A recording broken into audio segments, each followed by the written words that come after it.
The latest projected track on Hurricane Irma could have it making a direct hit on South Florida. Florida Senator Marco Rubio joins us now on the phone. Senator, I know that the Keys are going to be under a mandatory evacuation. It has already started. Would you say that Florida is ready? Well, I think Florida, obviously, and I don't mean to brag on my state, but I will. Florida's had so much experience with these storms over the years that our emergency operations people, I think, are the best in the world in terms of getting ready. But this is a major storm, so ultimately a lot of this will depend on people heeding the warnings and the advice given to them by local professionals, and certainly there's indications that people are doing that. Many people have lived through these in the past. They seem to be paying attention, and we've got a little bit of head time here to get ready. So I feel like Florida's doing the best it can to get ready for an event that quite frankly, is probably impossible to be totally prepared for given its magnitude potential. Yeah. As we look at the projected track of the storm in the right-hand screen, it pretty much swallows Florida. I mean, all the projections show that it's going to either make landfall around, the Keys and Miami, and then just kind of head up the state. Now, obviously, there's a lot of wiggle room there, but this looks like it's going to be bad.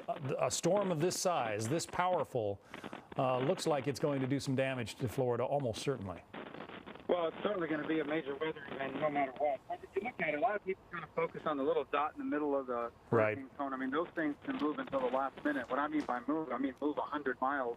And second is the hurricane force winds extend out, over 100 miles in terms of the impact it has. So obviously, any small move, we lived it with Andrew in '92. It was supposed to come to the northern part of the county. It came into the southern part of the county. That's about a 50-mile, 40-mile difference, but it made all the difference in the world to the people living down south. So I think the more important thing to understand is there's going to be a Category 4 hurricane very near South Florida later this week, early into the weekend, and other parts of the state. And people need to be prepared accordingly because you don't get those small changes come at the end.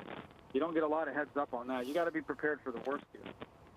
I was there in Miami for Hurricane Andrew. At the time, Florida hadn't seen a major hurricane in 30 years, and people, frankly, aren't prepared for how terrifying they can be, especially if you are anywhere close to the eye. What do you say to those people who might be thinking of sticking around and waiting this one out, that maybe it won't be all that bad? Well, for some people, if you're in a structure that's built to hurricane code, you have your shutters up, it makes sense not to get on the road because you don't know where this is going. You may drive right into it.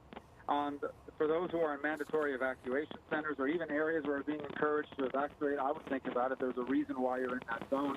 There's a reason why that zone's been designated. I would listen to those warnings. There's nothing fun about a hurricane. Obviously. And what about federal preparations? Is FEMA ready to go? From all indications, they were pre-positioned at a lot of product waiting in Alabama at an Air Force base, for example. But again, I tell people, until the storm is passed, FEMA can't come in. So people have to be prepared potentially to be able to sustain themselves for 2 to 3 days until FEMA and others can get here and provide relief. What about you yourself? I know you have young children. Where are you going to be for this storm? Well, that's a good question. I'll definitely be in Florida. We're trying to figure out the best place to be. Obviously, our preference is here in South Florida, so I got to get my own home prepared here over the next 24 hours. And we've made some progress in that direction. Well, a lot of decisions that Florida families all over the state are going to have to make. Senator Marco Rubio, we thank you for spending some time with us at a very busy period for you and your family. Thank you. Well, thank you.